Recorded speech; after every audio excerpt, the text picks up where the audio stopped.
Nah, kalau seandainya dia di blocking di sini terjadi pemutusan aliran darah, maka yang resiko terjadi proses nekrosis cepat itu adalah jempol kedua ini. Yang beresiko lagi adalah satu lagi itu jari ketiga. Ini beresiko banget jari ketiga. Kenapa saya bilang begitu? Karena proses pembedahan itu dia nggak melihat. Kalau model pembedahan, dia akan menghabiskan mana jaringan yang kondisinya nekrosis tanpa melihat kondisi yang baik. Yang dia cari adalah warna dasar luka merah.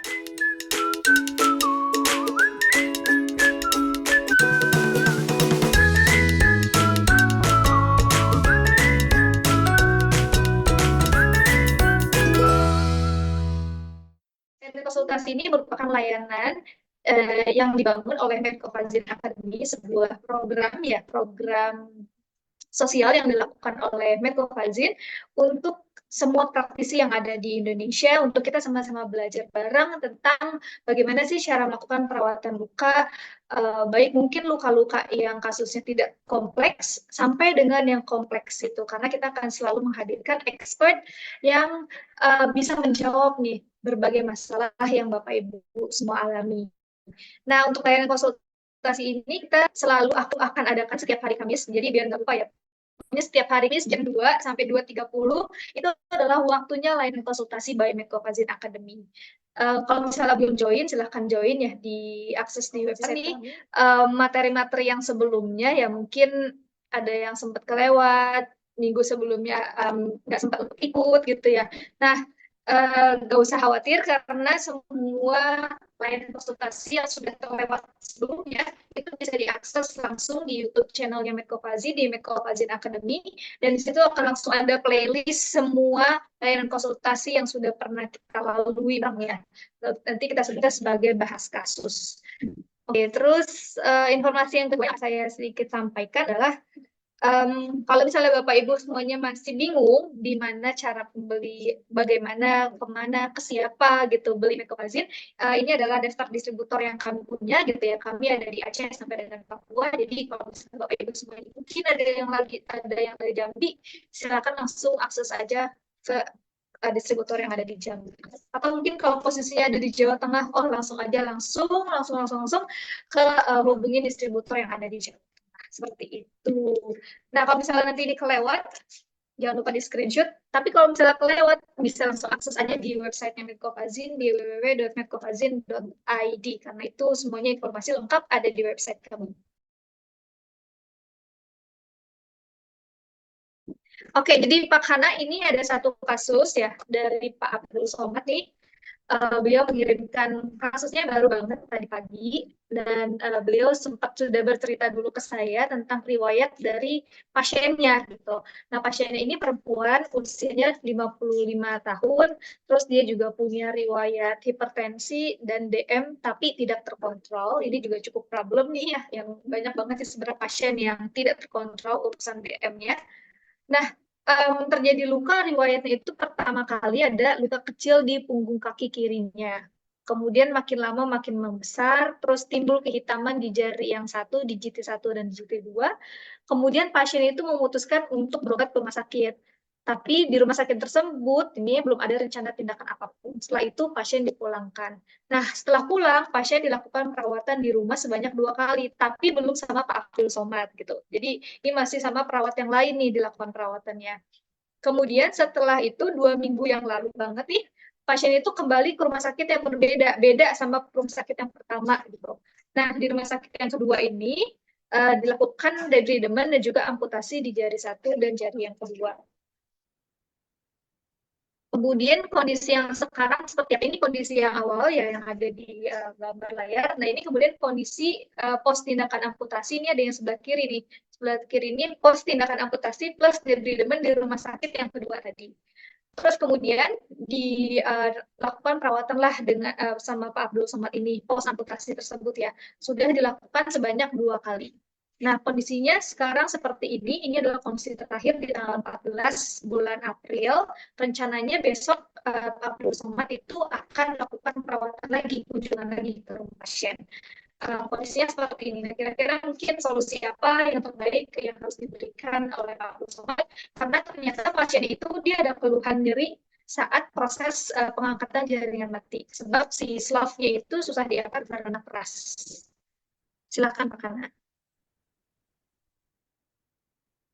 Oke, baik. Terima kasih Mbak Epi. Oke, ini kita lihat kasus cukup menarik, tapi sebelum itu, karena sudah banyak yang masuk, saya kembali lagi mengucapkan minal aidin wal faizin untuk teman-teman sekalian yang hari ini telah hadir di kegiatan Medco Academy kita, di mana layanan konsultasi ini yang case tadi sudah disebutkan sama Mbak Epi menjadi salah satu trigger kita.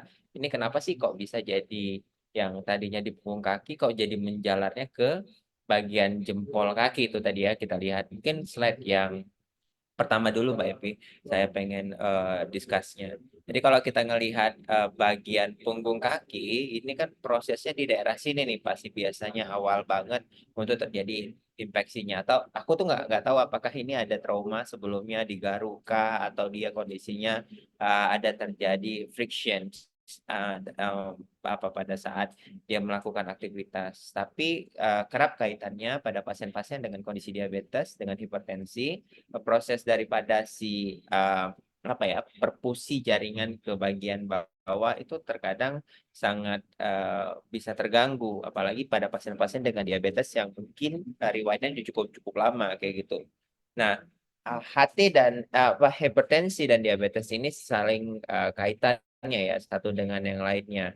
Sehingga kalau kita ngelihat dari karakteristik kondisi lukanya, satu nih ya, kondisinya cukup kering ya, cukup kering ya. Kemudian terjadi tadi di punggung kaki kemungkinan besar di sini. Nah, kalau dia kondisinya terjadi infeksi di daerah ini Bapak Ibu, nah ini ada pembuluh darah besar yang menuju ke bagian jempol kayak gitu. Nah, kalau seandainya dia di blocking di sini terjadi pemutusan aliran darah, maka yang resiko terjadi proses nekrosis cepat itu adalah jempol kedua ini. Ini kerap kaitannya biasanya karena kita tidak cepat-cepat untuk melakukan proses penyetopan infeksinya. Nah, jadi terlihat nih ada spreading infeksi yang terjadi pada kaki yang salah satunya adalah memberikan kegawatan pada eh, jempolnya ya. Artinya dia terjadi betul-betul nekrosis nih udah nggak bisa diselamatin lagi. Sehingga tadi butuh dilakukan debridement. Ataupun kalau di tempat kita biasanya kasus-kasus kayak gini tuh memang butuh kita lakukan autolisis. Nah, caranya gimana sih kalau seandainya pasien-pasien di awal ketemu dengan kasus emergensi yang kayak gini nih? Ini kalau menurut saya adalah kasus yang tadinya dibiarin, maksudnya dilihat, oh cuman luka kecil doang, terus dilakukan perawatan yang nggak sesuai, akhirnya terjadilah proses infeksi yang memanjang. Jadi besok-besok tuh Bapak Ibu kalau seandainya ketemu pasien yang terjadi luka di punggung, yang harus dilihat pertama kali adalah apakah pasien itu datang ke tempat kita sudah mendapatkan antibiotik atau tidak. Jika pasien itu belum mendapatkan antibiotik, lihat tanda-tanda infeksinya. Mungkin Bapak Ibu tahu bahwa pasien-pasien yang terjadi tanda-tanda infeksi adalah pastinya ada tanda-tanda radang disertai dengan perubahan eksudatif yang cukup berat. Nah, kemudian prosesnya juga itu terjadi adanya eksudat purulen misalnya seperti itu. Ini kenapa prosesnya bisa bisa terjadi seperti ini secepat ini Bapak Ibu? Karena disertai dengan tadi adanya apa pembuluh darah atau hipertensi di bagian bawah. Nah, karakteristik pasien-pasien dengan kondisi DM dan hipertensi biasanya dia bisa terjadi adanya gangguan pembuluh darah arteri. Kayak gitu tuh Bapak Ibu. Jadi kalau seandainya ada pasien-pasien dengan kondisi seperti ini, itu harus betul-betul dicek yang namanya vaskular kakinya kayak gitu. Jadi kalau seandainya dia datang dengan kondisi seperti ini, Bapak Ibu berarti di praktek mandiri harus siapin namanya Doppler vaskular untuk melihat kondisi perfusi jaringan ke bawahnya itu dia bagus atau tidak. Jika tidak bagus, biasanya kondisi ini itu butuh kita kolaborasikan nih untuk pemberian antiplatelet dan pemberian antibiotik yang sesuai dengan kebutuhan pasiennya. Sehingga tidak ada terjadi proses keterlambatan kita menyelamatkan dua kaki ini nih Bapak Ibu. Itu dia tuh. Ya.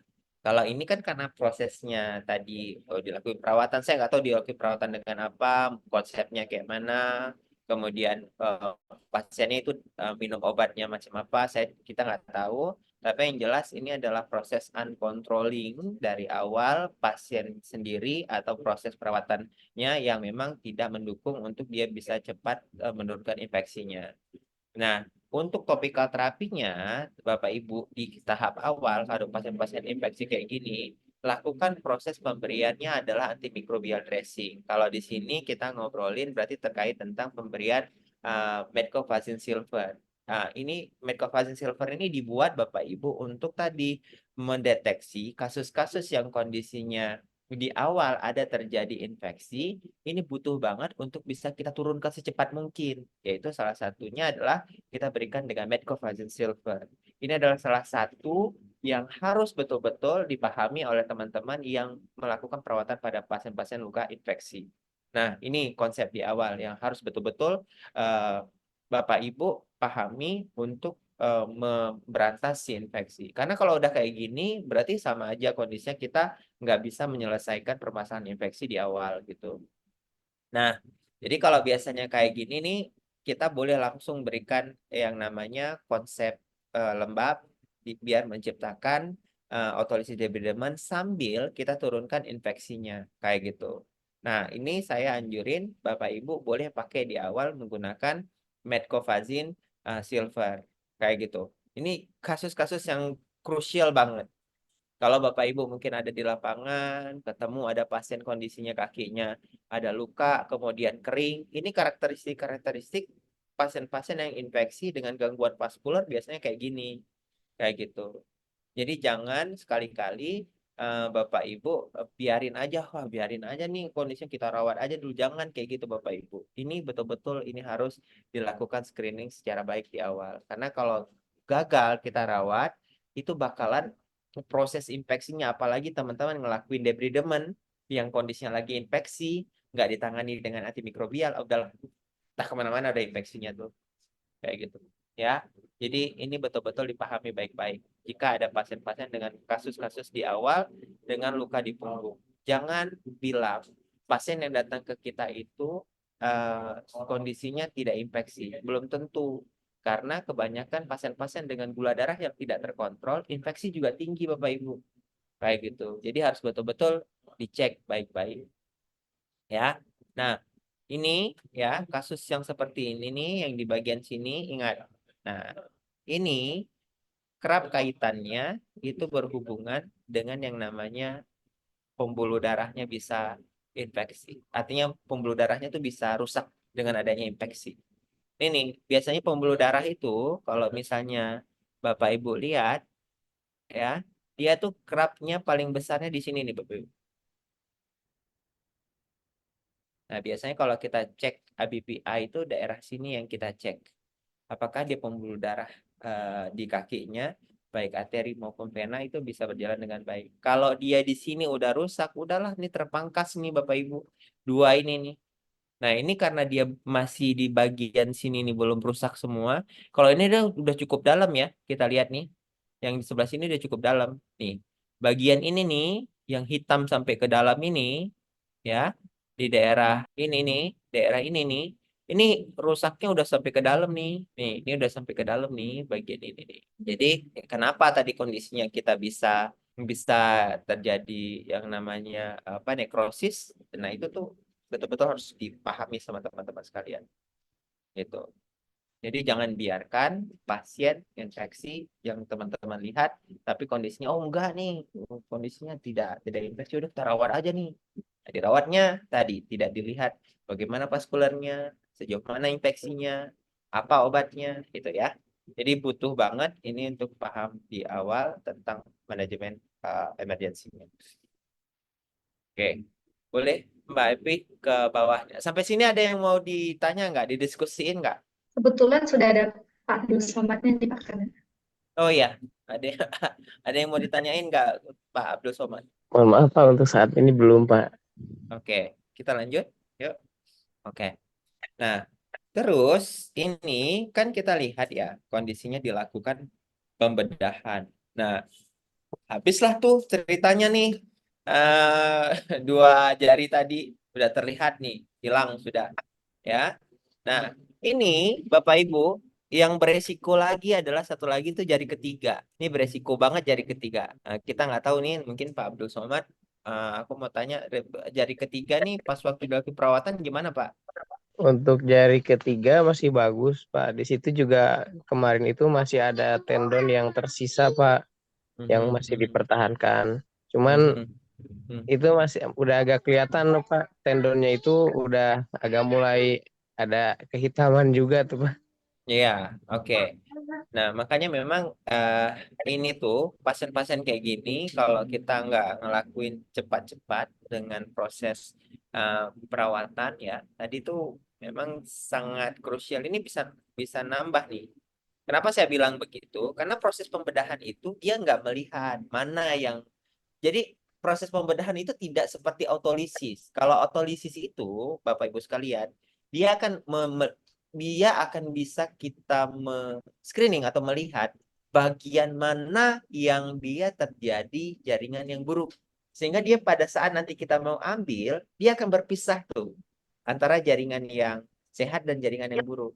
Kalau model pembedahan, dia akan menghabiskan mana jaringan yang kondisinya nekrosis tanpa melihat kondisi yang baik. Yang dia cari adalah warna dasar luka merah.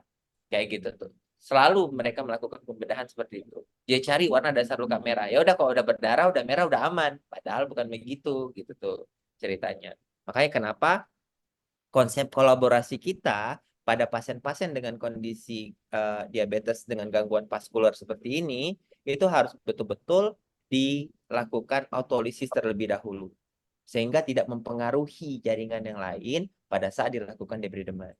Kayak gitu tuh sebenarnya. Nah, ini karena udah terlanjur, sudah terjadi, maka kita butuh nih eh apa ya, untuk melakukan bagaimana caranya si bagian kaki yang dasar lukanya dengan kuning ini itu bisa terotolisis dengan baik. Sehingga jaringan yang di bawahnya salah satunya granulasi tadi bisa tumbuh dengan baik begitu. Jadi kalau misal misal dia masih tetap keras juga susah untuk dilakukan pengangkatan. Nah, biasanya kasus-kasus itulah yang menyebabkan proses aliran darah ke bagian ujung ini itu juga akan terhambat. Nah, makanya kenapa butuh yang namanya otolisis depideman untuk melunakkan. Karena kalau dia kondisinya seperti ini, dipegang keras, itu pembuluh darah juga ke ujung juga keras, Bapak Ibu. Nah, jadi gimana caranya untuk melakukan kegiatan otolisis tadi? Nah, untuk kasus yang seperti ini, Bapak Ibu, ini pasti kondisinya dia nyeri. Kayak gitu, pasti nyeri. Ya, karena pasien-pasien yang ada masalah pembuluh darah arteri, salah satu karakteristiknya adalah dia akan menimbulkan rasa nyeri. Kayak gitu. Sehingga ini kita butuh kolaborasi kayak gitu ya. Saya nggak tahu nih obat-obatan yang udah dikonsumsi pasiennya apa, tapi saya saranin untuk Pak Abdul Somad untuk bisa konsultasi sih untuk ke dokter penyakit dalamnya kayak gitu. Sudah itu tahap untuk nyerinya biar didapatin obat anti nyeri sama obat tadi ya. Kalau seandainya dia terjadi yang namanya arterial ulcer kayak gitu dia butuh untuk dibuka pembuluh darahnya dengan obat-obatan anti platelet misalnya seperti itu agar dia tidak menyumbat terus-menerus. Kalau dia nyumbat menerus ini akan hitam lagi, hitam lagi, hitam lagi, nanti habis semuanya nih kaki nih. Kayak gitu, ya. Nah, itu tadi satu untuk kolaborasi dengan dokternya. Terus yang kedua, apa yang kita lakuin? Yang kita lakuin adalah autolisis. Nah, ini autolisis Bapak Ibu. Yang pertama dilakuin adalah berikan autolisis dengan antimikrobial karena ini pasien infeksi kayak gitu. Ya, kasih dengan antimikrobial semuanya. Sudah. Nah, teknik pemberiannya kalau kayak gini karena dia keras, dia kering, jangan kondisinya dikasih medkovacnya tipis-tipis gitu. Ya, itu dia tuh. Jadi eh, dikasihnya jangan tipis-tipis, minimal kalau teman-teman mau kasih itu yang tebal. Nanti saya kasih tahu apa model yang apa ya, yang bisa kita share ke Bapak Ibu. Kira-kira setebal apa sih untuk pemberiannya? Nanti saya berikan. Kemudian setelah itu Bapak Ibu, ini boleh diberikan atasnya pakai transparan film. Ya, ini atasnya. Ini pertama nih, yang kayak gini bentuknya. Bapak Ibu boleh pakaikan dia dengan transparan film. Jadi ini daerah, sorry. Nah, jadi daerah ini nih, batasan ini nih, yang keriput-keriput semua bagiannya, itu Bapak Ibu kasih Medcovazin semuanya. Nah, habis Medcovazin, atasnya langsung kasih transparan film. Setelah dikasih transparan film, untuk bisa melunakkannya, kayak gitu ya, dikasih transparan film, itu kan kalau udah dikasih transparan film, dia bakaran akan bocor. Nah, nanti di luarnya, Bapak Ibu boleh kasih kasa, kemudian ditambahin pakai orthopedic wool. Oke, kemudian kondisinya langsung bandit. Kayak gitu. Ya, itu dikasih untuk si orthopedic wall. Kemudian kalau misalnya di rumah Bapak Ibu punya yang namanya crepe bandage atau kohesif, aku sih anjurinnya pakai kohesif bandage aja biar dia mudah untuk dibalutnya. Jadi itu bisa digunain untuk mengautolisis-nya kayak gitu. Nah, ini nanti setelah diotolisis, bagian yang keras tadi itu akan mudah dia terlisis dengan baik.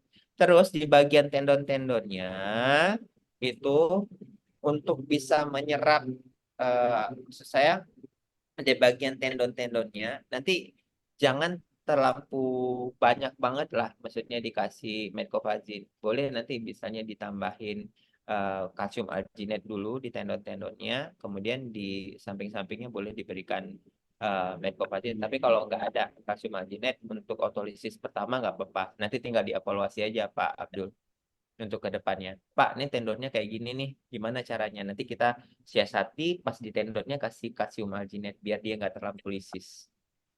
Gitu. Nah, prosesnya gitu ya untuk kasus-kasus dengan kategori tadi SLAF yang masih keras gitu tuh. Sehingga kita bisa ngelakuin tadi apa ya, pengangkatan jaringan yang keras itu bisa cepat-cepat terlaksana dengan baik. Tapi intinya kalau dia masih nyeri, tadi kolaborasi untuk pemberian obat nyeri. Gitu. Sampai sini ada yang mau didiskusikan nggak? Aku pikir cukup itu. Nih, kasih Medcovazin-nya sebatas ini ya Bapak Ibu ya. Nah, bagian-bagian yang kerut, ini kasih nih. Sebatas ini nih Medcovazin. Tuh. Mohon Kasih. izin, Pak Nana, boleh izin bertanya? Oke Bu, monggo Bu. Ya. Untuk kasus seperti ini, tadi di itu setelah pemberian Medcovazin, itu dikasih transparan film. Nah, Ya. itu kalau misalkan, kan ya, kalau transparan film itu kurang menyerap eksudat ya Pak. Padahal seperti itu kan pasti eksudatnya berlebih. Kalau misalkan itu dikasih kasa dulu, baru transparan film gitu gimana Pak? Ya, jadi gini Bu, karena ini kasusnya selapnya dia keras, susah diangkat, kita mau ngelunain Bu. Jadi modelnya kita boleh hipermoiskan. Ya, Oh kalau gitu. seandainya ibu mau ngasih kasa dulu, boleh. Tapi kan kita ngelihat bahwa kasa itu kalau seandainya ada cairan, dia akan absorb semuanya, kayak gitu. Nah, ini kebutuhannya ini untuk kunjungan besok ini, anjuran saya biar dia cepat ngelunak, ibu mudah ambilnya, itu boleh kita lakukan uh, hipermois untuk kasus-kasus yang kayak gini. Karena kalau misalnya dilakuin dia dengan teknik konsep moisnya yang biasa aja akan lambat. Kan kita butuh cepat ini ngangkatnya. Sambil kita cek tadi mana yang dia kondisinya udah kebuka, infeksinya keangkat, debridemannya oke, udah ini selamat ini udah. Pembuluh darah yang di bawahnya, maksud saya granulasinya tumbuh, udah pembuluh darahnya udah bagus. Itu.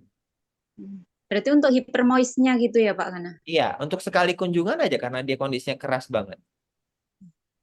Tapi Kalau nggak boleh terus-terus. Nah, apa Bu? kalau hidrogel di plus metcofazin reguler gitu gimana Pak Kana? Nah, Bisa tak? ini kan kondisinya Bapak Ibu bisa lihat ya, ada kategori infeksi yang cukup jelas. Jadi kalau menurut aku butuh antimikrobial dressing gitu maksudnya. Kalau Oh iya. seandainya Ibu pakai hydrogel dengan kasus seperti ini di mix pakai metcofazin boleh, tapi tambahin dia antimikrobialnya gitu. Gitu. Kalau untuk kasus seperti ini pakainya metcofazin silver plus hidrogel gitu Bo- gimana? Boleh, Bisa? boleh banget, boleh. Kalau misalnya ini Pak Kana, kan itu tendonnya banyak yang kelihatan ya, padahal hidrogel itu kalau ke tendon itu bisa melunakkan. Bahaya Betul. untuk tendon tidak Pak Kana?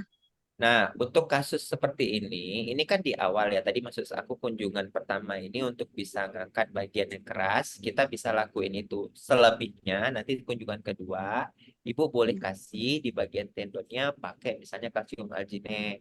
Kalau nggak Siap. ada kalsium alginate, Ibu boleh kasih namanya hidrokoloid pasta di bagian tendon-tendonnya. Nggak apa-apa, boleh. Karena ini kan tujuannya untuk ngangkat. Untuk ngangkat, kan kita harus tahu juga dia rusaknya tuh sejauh mana sih gitu tuh Mas. Ya, berarti nanti Gitu. kayak tendonnya itu ini ya Pak.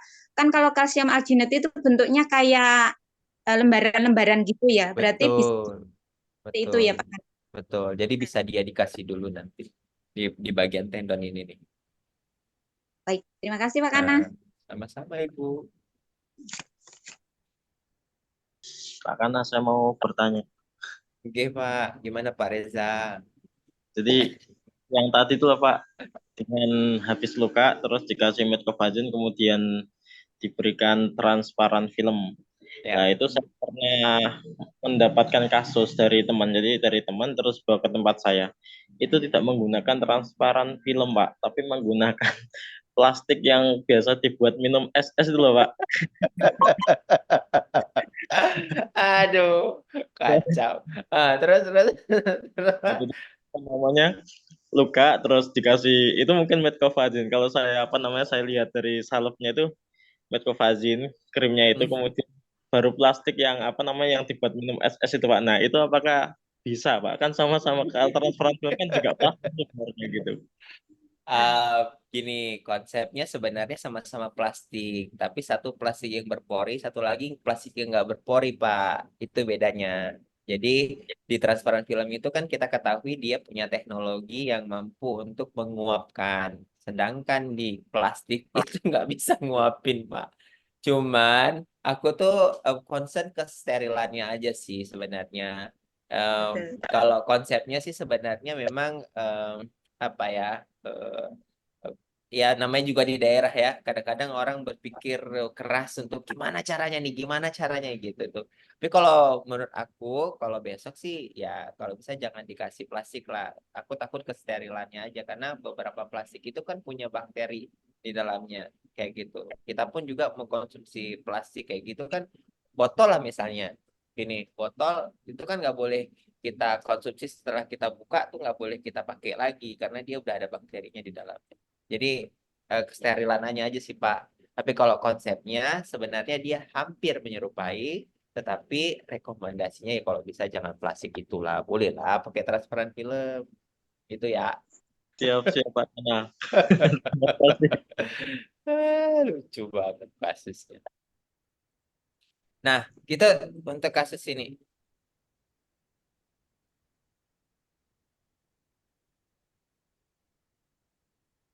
Pak, Oke, mau ada. tanya, ya Oh, itu kan di situ ada tendon yang terlihat banget ya.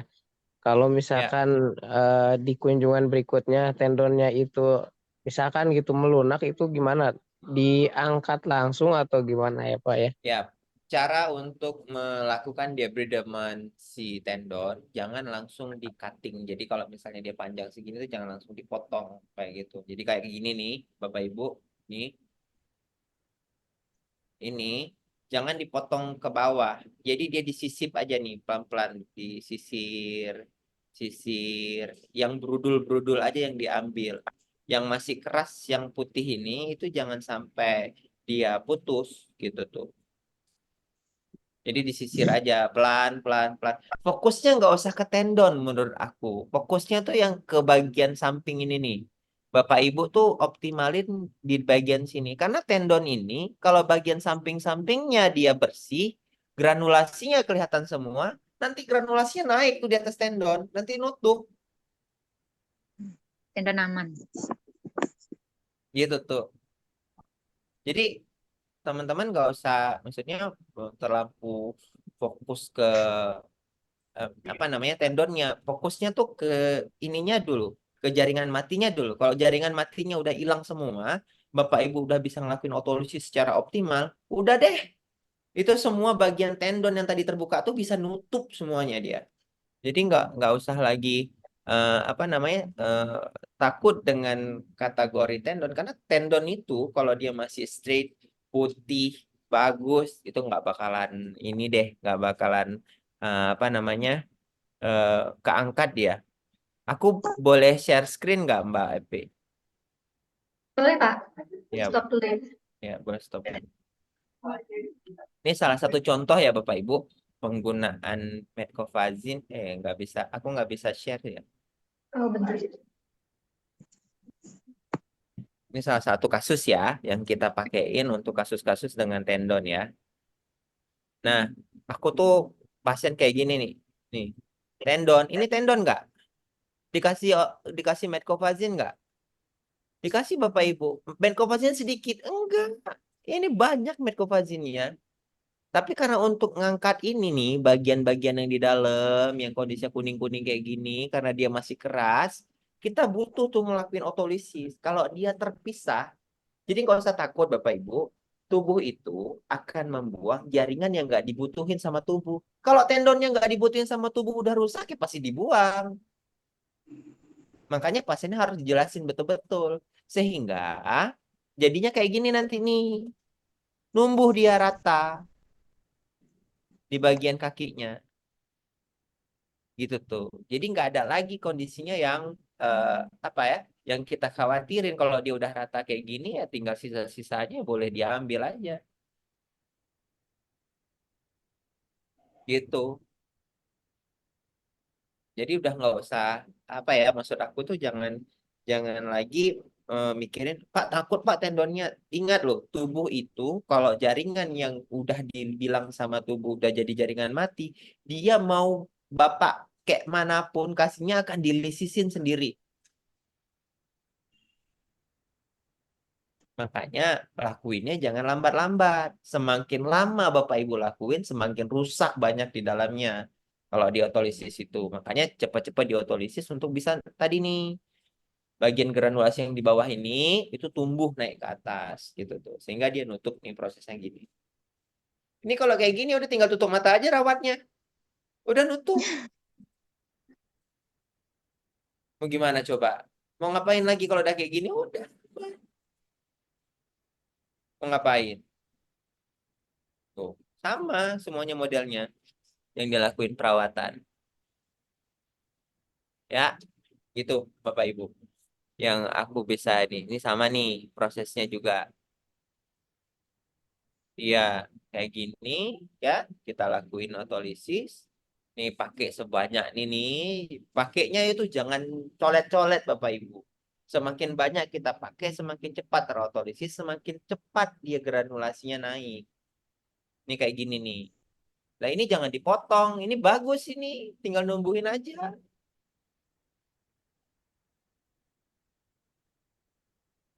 Udah selesai. Gitu. Jadi jangan lagi apa namanya berpikiran bahwa apa yang mau kita gunain itu pasti akan merusak jaringannya. Kalau lama pasti ngerusak, kalau cepat pasti granulasinya naik. Tuh, itu dia dari aku. Bagaimana Bapak Ibu? Clear? Mantap, Clear. Bapak Ibu semuanya. Siap. Ya, ya. Itu dia saran dari saya. Ada lagi ke BP? Sebenarnya tadi ada satu dari Pak Immanuel, ya, tapi tadi saya juga udah coba untuk menjawab terkait dengan luka yang pada proses otolisis itu eksudatnya jadi banyak terus rembes gitu. Nah, kira-kira harus pakai apa kan? Ya, karena ingat loh, kalau semua pasien-pasien yang dilakukan otolisis itu, dia secara normal pasti akan membuka semuanya dengan cara tadi pengeluaran eksudat di dalam jaringan tersebut tuh juga makin akan banyak kayak gitu. Jadi kalau seandainya cairannya cukup banyak, alternatifku ya pasti pakainya foam kayak gitu tuh. Ya, itu boleh dipakein kalau dia cukup banyak. Kalau pakai kasa, biasanya kalau dia terlampau banyak itu nggak bisa nampung lama. Biasanya 2 hari udah jebol kayak gitu tuh. Tapi kalau masih mau kita pakein apa namanya foam itu lebih ekonomis lah kalau seandainya Bapak Ibu mau memanajemen eksudat yang cukup banyak gitu. Atau cari yang namanya apa namanya super absorbent dressing. Nah, itu juga boleh tuh kalau mau dipakein. Ada dia super absorbent dressing itu bisa ngeabsorb sekitar 20 cc lebih untuk kasus-kasus cairan yang cukup banyak. Jadi bisa pakai super absorbent, bisa pakai yang namanya foam dressing kayak gitu. Ya. Jadi anjuranku itu. Untuk sekarang ini cukup banyak sih ya, cukup banyak dan cukup mudah sekarang untuk bisa dapat foam dressing, Pak Immanuel. Tadi bisa langsung hubungin ke Solusi Luka Indonesia bisa, atau mungkin mau lewat e-commerce juga bisa. Itu juga lumayan banyak sih yang sekarang menyediakan dressing foam ya. Nah, Yang ini tadi sebenarnya ada satu lagi pertanyaan nih Pak Kana dari apa Pak tuh? Debi. Tapi dia raise a hand, mau Yaps. mungkin kita kasih waktu 5 menit terakhir kali ya, boleh? Boleh. Silakan Pak Debi. Ya Pak, mau nanya Pak, kan tadi banyaknya kasus yang apa, yang tendonnya udah kelihatan Pak ya. Uh, Ya saat pengerjaannya saya itu tendonnya itu sering rusak itu Pak. Apa betul nggak kalau zinc itu dapat merusak tendon itu Pak? Terus untuk melindungi tendonnya itu gimana Pak, biar nggak ruptur gitu lah. Oke. Jadi kalau kita ngomongin terkait dengan, aku bahas tentang ini dulu ya, tentang pola bagaimana sih tendon itu bisa copot gitu, atau bisa jadi lisis. Jadi tendon itu adalah salah satu bagian tubuh yang bentuknya itu dia dari serat, Bapak Ibu. Ya, kalau serat itu pasti dia kondisinya akan kuat jika dia tetap lembab. Sebenarnya kayak gitu. Itu dia. Jadi kalau seandainya dia pada saat sudah kering, dia akan rapuh. Makanya pada saat Bapak Ibu ketemu pada kasus-kasus pasien yang lukanya menghitam, bentuknya dia kering, itu pasti di dalamnya dia akan rapuh. Sehingga pada saat kita autolisis, dia akan terbuang. Karena bagian-bagian tubuh yang rapuh itu sama tubuh akan dibuang. Karena aku udah nggak pakai, kata tubuh tuh aku udah nggak bisa pakai lagi sebenarnya gitu. Jadi jangan apa ya, jangan selalu Bapak Ibu memikirkan bahwa autolisis yang kita lakukan itu bisa membuat proses si jaringan tendon tadi itu ruptur gitu. Enggak, sebenarnya enggak gitu konsepnya. Konsepnya adalah bagian yang kering, yang rapuh, dia kondisinya pasti akan kebuka. Kalau seandainya dibilang misalnya autolisis yang kita lakukan itu bisa membuat jaringannya rapuh, ya pada saat kita autolisis udah rapuh semua pasti. Gitu tuh. Jadi Ya. konsepnya tuh sebenarnya enggak gitu. Jadi konsepnya adalah bagian yang kering, yang dia udah rapuh, pasti dia akan lisis. Itulah konsep yang dikenal dengan autolisis debridement. Kayak gitu. Sehingga kita sebagai tenaga kesehatan itu harus cepat-cepat tuh ngangkat bagian-bagian yang rapuh tadi agar dia nggak menjalar ke yang lain-lain. Kayak gitu tuh. Nah, bagian yang masih putih tadi disupport dia tetap lembab. Nah, itu dia. Kalau dia lembab, dia pasti nggak akan rapuh, keras. Coba deh kain itu dikasih air, pasti dia kondisinya akan kenceng gitu. Itu tuh maksud saya. Tapi kalau dia kondisinya kering, rapuh, mudah apa ya? Mudah robek gitu maksud saya. Makanya tadi untuk di konsep di awal, pada kasus-kasus pasien dengan kondisi sangat keras, nggak apa-apa kita lakuin otolisis, tapi kudu otolisisnya yang bener. Gitu tuh. Kalau otolisis yang Bapak Ibu lakuin colet doang, nggak membuat si proses luka tadi jadi otolisisnya optimal, dia pasti ada bagian-bagian yang mungkin yang kena kasa, yang kena foam, itu bakalan kering karena keabsorb cairannya. Oh gitu Pak. Ya, ya, ya. Jadi makanya pada saat kita kasih itu betul-betul optimal sehingga dia terotolisis, debridement-nya bagus. Makanya perawatan luka tuh untuk buat dasar luka yang warnanya merah nggak boleh lama-lama, minimal 2 minggu sampai 4 minggu itu kudu semuanya harus merah, gitu tuh. Sehingga kayak tadi tuh aku tampilin di perawatan di perawatan lukanya, bahwa yang kita lakuin otolisis secara baik, pasti granulasinya naik dan dia pasti akan menumbuhkan di atas permukaan si tendon tadi. Gitu. Berarti nggak mesti harus di atas tendonnya nggak mesti dikasih kayak kalsium alginate lagi Pak ya? Nah, kalau dia kondisinya sudah muncul nih tendon yang keras, prosesnya gitu yang bagus, ya tinggal dia sendiri nggak ada lagi yang brudul-brudul gitu tuh, brudulnya udah Ya. diangkat. Nah, kita bisa maintain si moistnya itu pakai kalsium alginate tadi aku bilang. Oh iya ya Pak. Itu. Jadi dia tetap tetap moist, tapi dia tidak merusak. Oke, Iya, iya. Pak. Terima kasih jawabannya Pak. sama-sama. Jangan lupa loh, maksud aku nih, Bapak Ibu, semua yang ikut di sini, kita udah ngebahas nih dari awal sampai akhir, pas di trial, nanti masukin ke dalam grup, sehingga kita bisa evaluasi sama-sama, apa kurangnya, apa lebihnya, gitu tuh maksud aku. Jangan ini nanya, tapi nggak ada yang mau kirim kasus ke grup, aku susah juga untuk bisa memastikan bahwa, oh Pak, aku yakin nih apa yang Bapak ngomong kondisinya bisa benar-benar terlaksana nih Pak di luka aku. Kok Pak Kana ngomong aku semua kondisinya pada berudul ya, gimana ya? Nah, gitu tuh maksudnya. Ya, aku izin itu aja untuk teman-teman sekalian. Thank you. Ya, hatur nuhun, terima kasih banyak Pak Kana dan semua Bapak Ibu hari ini yang sudah join. Mungkin mau sedikit mengingatkan ya bahwa selain Metcofazin itu punya varian reguler dan juga red, tapi sekarang kita udah ada Metcofazin silver sebagai antimikrobial gitu. Jadi untuk luka-luka yang infeksi, sekarang sudah ada solusinya dari Metcofazin, yaitu Metcofazin silver, yang kalau mau di-mix dengan hydrogel juga boleh, kalau berdiri secara independen juga boleh gitu. Jadi untuk luka-luka infeksi, mungkin dulu reguler dicampur dengan lainnya, tapi kalau sekarang bisa langsung dengan Metcofazin silver gitu. Karena ppm-nya, kandungan silvernya juga cukup tinggi, sehingga kemampuan dia untuk menurunkan infeksinya juga cukup top banget gitu. Dan dari kami memang sudah ada banyak trialnya gitu ya. Paling tidak tuh biasanya infeksi turun di waktu 2 minggu itu udah oke. Tapi kalau misalnya 2 minggu masih ada, mungkin bisa diperpanjang lagi sampai 4 minggu. Ya istilahnya bareng-bareng gitu ya, dengan proses otolisis kan 2-4 minggu. Nah sama juga dengan proses menurunkan infeksi nih 2-4 minggu juga. Challenge-nya yang harus bisa diterima nih oleh Bapak Ibu semuanya. Berarti Bu, Banyak. Oh iya Pak. Metcofazin regulernya nggak apa-apa ya dicampur di mix sama reguler. Fungsinya apa nih Pak? Metcofazin silver itu dia bentuknya krim Pak, mirip Iya. dengan Metcofazin reguler. Iya. Jadi independen sendiri juga nggak apa-apa dia. Iya, ya. Kalaupun di mix nggak apa-apa juga, Bu. Soalnya kan yang silver agak mahalan. Oh, Ah, aku jawab sedikit ya. Aku jawab sedikit ya. Teknik pakainya Pak, kalau bisa Ya. si Metcofazin silvernya dulu dipakai di bawahnya. Iya.